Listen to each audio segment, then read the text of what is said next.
Well, guys, the real estate market may be slowing down, but I can tell you after 5 years in the industry, June of 2022 is going to be by far the best month of real estate ever in my career.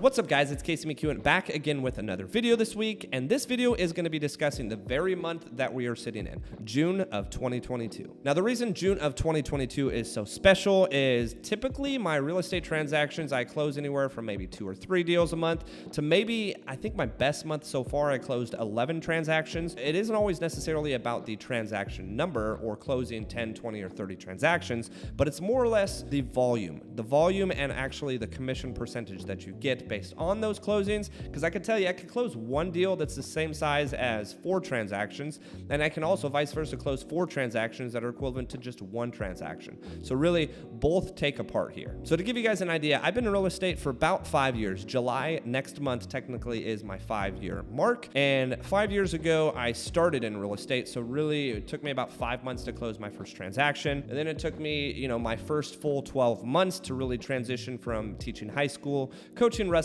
and transitioning full-time into real estate. So really, if you want to look at it that perspective, I've been a full-time realtor for about 4 years. Now, when it comes to real estate, if you're not familiar with this profession, I can tell you it's very up and down. And the reason why is because you get so focused on closing a certain amount of deals or working with these certain clients that you get them through your pipeline or you get them through your funnel, you get them under contract, you take care of them, you close. Before you know it, you focus so much time on them that you forgot to prospect and work towards new clients. So you'll close maybe 4 deals, 5 deals in a month if it's a good month, and then you'll realize the next couple months are a little bit slower because you focus so much on that current month that you're in closing 4 or 5 deals. So over the last 4 years, I've been doing my best to really minimize that. And this honestly could be said about any other profession, whether it's roofing sales or solar sales or door-to-door sales, any kind of sales position that pays solely commission. You've got to be able to have a deep enough pipeline to be able to continue to produce or close deals and honestly close deals at an even pace. So to be fully transparent with you guys, which is the whole reason I have this YouTube channel, the start of 2022 was good. Now, the start of 2022 was good because I had a handful of listings. At the beginning of this year, I had about 8 to 10 different people telling me that they needed to sell their house sometime in 2022. Majority of them, if they're reaching out to me with the intent to sell, it's usually I want to sell sooner rather than later. So a majority of those 8 to 10 people I took care of maybe in the first quarter, and then it started to slow down. It started to slow down because the market got insanely difficult for buyers. Buyers just putting in offers well over $100,000 over asking and still not getting the house. I actually am closing, or I guess we closed on Friday, for a client that offered $115,000 over asking a couple months back, and we didn't even get a call back, not even a consideration. So the market itself for buyers became very difficult. Now, if you know me personally and you know my business, I've taken pride in helping a ton of buyers. Now, a ton of those buyers have turned back around and needed to sell, whether it be a year later or a couple years later, having really, become friends with them, to be honest with you. I have some people that wind up buying and then 12 months later they need to sell and they decided that just Texas or DFW is not their place. With me being very buyer heavy, this obviously affected my overall production, and this really bothered me because I always have an intention to continue to improve. Last year, total volume wise was about 22 or 22.5 million, and at the beginning of the year I definitely felt like I was headed that direction. Things slowed down. I get about March, April timeframe.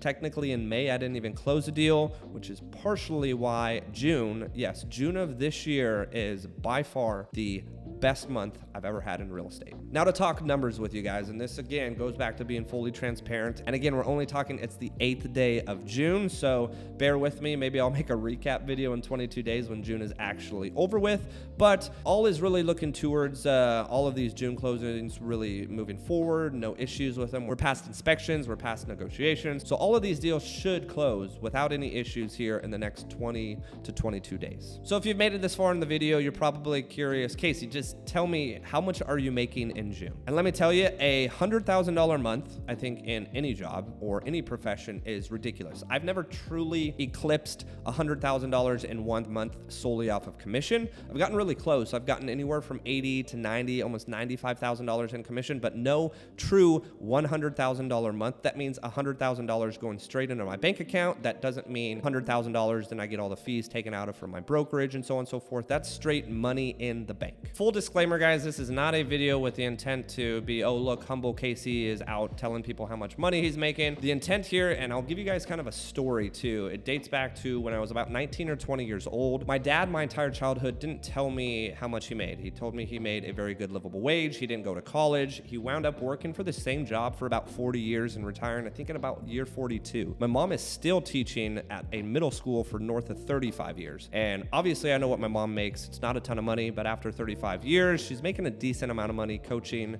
and teaching at the middle school level. But the biggest thing was my dad just never talked money with me. I never understood the value of money. I never understood what really was capable to make out there and what was a lot of money, what was a little bit of money. I earned at the age of 16 a job on the very day I turned 16. So I understood what work meant. Work meant you get paid appropriately to the job that you're doing, and my first job was indeed at Wendy's. But dating back to childhood, I just never understood, and this was just mainly from my upbringing, the amount of money and potential out there that there is, not just necessarily in real estate, but by owning your own business or starting your own company or going off and doing your own thing. That's a little bit different than the social norm. So the story really started when I was 19 or 20 years old, and I decided to get a car. But unfortunately, the car that I wanted to buy, I needed a cosigner. Now, I was in the Marine Corps, but they, for whatever reason, I don't entirely recall, but I needed to have my dad cosign on the car. Now, when I went to sign paperwork, they were scrolling through the computer, and I still remember to this day, and this was back when I was 19 or 20, I still remember back to this day specifically, and I'm 33, almost 33 years old now, the amount that my dad made. And to this day, he still doesn't openly discuss what he makes. Now, I obviously openly discuss what I make just because it's insane, but he's never been open about the income that he's generated or the amount of salary that he's made. But I know we lived a very, very nice childhood. Really what it boils down to, guys, is I honestly didn't understand money growing up. And no detriment to my father or my mother or the way I was raised. I honestly loved my childhood, but I just went to college mostly with the intent of I don't care what I make. I just want to be a teacher because I saw the difference between my dad and how much he worked relative to, yeah, dad made a lot of money, but he worked all the time versus mom doesn't make as much money, but she's always there. So my goal was to become a teacher, to become a coach and be around my children and to be around my wife. Well, about a week into picking out my first teaching job, a relationship ended that I saw some serious future potential with. So that's really when I picked up Rich Dad Poor Dad, got into real estate, and my whole life changed to the tune of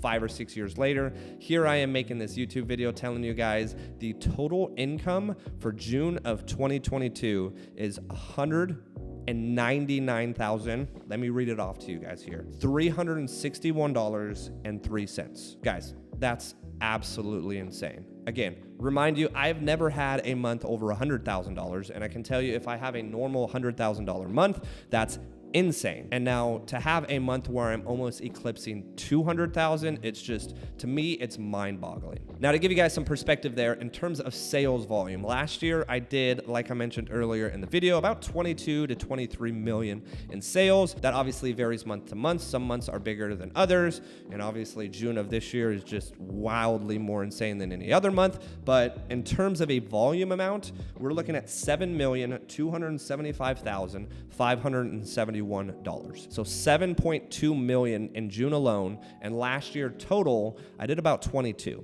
So you can almost assume 30% of my overall transaction in 1 month alone. Once again, guys, this is take home. This is actually deposited into my bank, a physical check or a wire deposited this month, June of 2022, almost $200,000. And also to piggyback off of that, obviously I have other streams of income. I've got other rental properties that I don't really constitute as income. I have that go into a separate bank account for all of my rental properties. I also have revenue share. Revenue share is an income source that I get from my brokerage. That income source probably is going to be around $25,000 to $30,000 in June. So if we're talking all-inclusive income, if you include revenue share at $25,000 to $30,000 plus the GCI or gross commission income from my real estate business, me personally closing, now we're at about $225,000 or $230,000. If you do include the income from my rental properties, you're including probably another $20,000 to $25,000. So we're north of $250,000 now. Now again, I don't really like to include the rental property numbers just because I have mortgages mortgages I have to pay. And it's really not, that $20,000 in rental income is not all profit. But to add to that $250,000, really it's $225 to $230 plus my rental income. I also have one of my agents on my team that's closing 4 or 5 deals in June, plus a couple other agents on my team closing 1 or 2 deals. And I haven't necessarily ran the numbers, but I'm assuming I'm getting anywhere from $30,000 to $40,000 from my commission. And again, that's take home in my bank account from the agent's production on my team. So if you were to include all of my income, the revenue share, the gross commission income from my self-production, the gross commission income or GCI from my team members, my rental income, plus all the other, small resource opportunities that I have to create income, you're pushing really, really close to having a month almost hitting $300,000 in total combined income. So enough about the total income. At this point, you're probably just saying, oh my gosh, Casey, that's ridiculous. We don't really care. We don't want to know how much money you're making. I personally think that if my dad watched this video, he would hate it. Now, my dad's perspective is we don't talk about money. We don't discuss money. We turn off all the lights and make sure all the lights are off before we leave. We double check the doors. Don't ever leave the door open because the air is going to get out. He was a very, very hard-nosed individual, and he was very particular with his money. Being so particular with his money, it also stemmed down a little bit to me in terms of, when I was 16, I was working as often as I could, as much as I could to be able to afford, all the fun things in life. Now, fast forward 10, 15 years later, when I'm in the position that I'm in now, the income that I'm generating is also relative to the amount that I'm spending. So yes, I'm having a ridiculous June, but I can tell you I didn't close anything in May. Now, I did get revenue share, I did get rental income, and I have probably a couple deals that closed out from my real estate agents on my team in May. But me personally, instead of that $200,000 that I'm closing in June, it was 0 in May. And that's, guys, welcome to real estate. Again, as I mentioned earlier, up and down. It's not what I love to do, but again, when you're the ridiculous market that we were in, probably for the first 3 to 4 months, maybe 5 months of this year in the Dallas-Fort Worth area, it was wild. It was crazy. And I can tell you, yes, it's starting to slow down, and it's certainly going to be helpful, especially for an agent such as myself that's pretty buyer heavy. But I can tell you, I'm certainly going to be enjoying the fact that my June is far making up for my pretty horrible May. So to really close all of this up, guys, the transparency and letting you know just how ridiculous my June is. It's not, as I mentioned before, just a disclaimer, it's not to show off. It's not to say, hey, look at me, I'm this filthy rich YouTuber with 2,500 subs. Like, that's not what I'm after, guys. What I'm after is to educate you guys, and educate you guys in a way that I necessarily wasn't educated as a kid. I just understood that, like, hey, I want to be a teacher because I want to be around my kids and wife. Well, I'm still single at 33, no kids and no wife, but the whole reason I got into real estate was because that life that I had planned out so regimented wound up not happening, and I needed to find another direction in life to go, and that's the direction of real estate. Now, it could be the direction of a completely different profession for you. It doesn't necessarily have to revolve around money. I certainly didn't get into real estate in the summer of 2017 with the intention and hopes to make $200,000 in a month. Trust me, I had no clue that this was even possible, but what I knew was I loved real estate. I loved the idea of real estate investing, the power in real estate investing, and I allowed that to kind of just take off. So this is for you guys. At the end of the day, I want you to be able to find something, especially if you're in a position in life where you're not happy. If you're working a job like I was working, where I was struggling to get up as a high school teacher. Now, I love the coaching aspect, but I can tell you, teaching 15 and 16-year-old kids, it wasn't teaching, it was babysitting, and I hated it. No offense if you're one of my prior students and you're watching this video. I still love you guys, but teaching was not what I was called to do. I was called to become a realtor. I was called to make an influence, not just in my local community as a real estate agent and running a real estate company, but I'm happy to continue to make an influence across the country, not just with realtors, but other successful or new entrepreneurs. So to me, this video is something that I wish I could have watched when I was a teenager, something that I wish I could have watched when I was in high school. And that's a lot of what my YouTube channel is about, is educating you guys on stuff that I wish I was educated on before. My videographer, for example, he's in his mid-20s. I didn't even start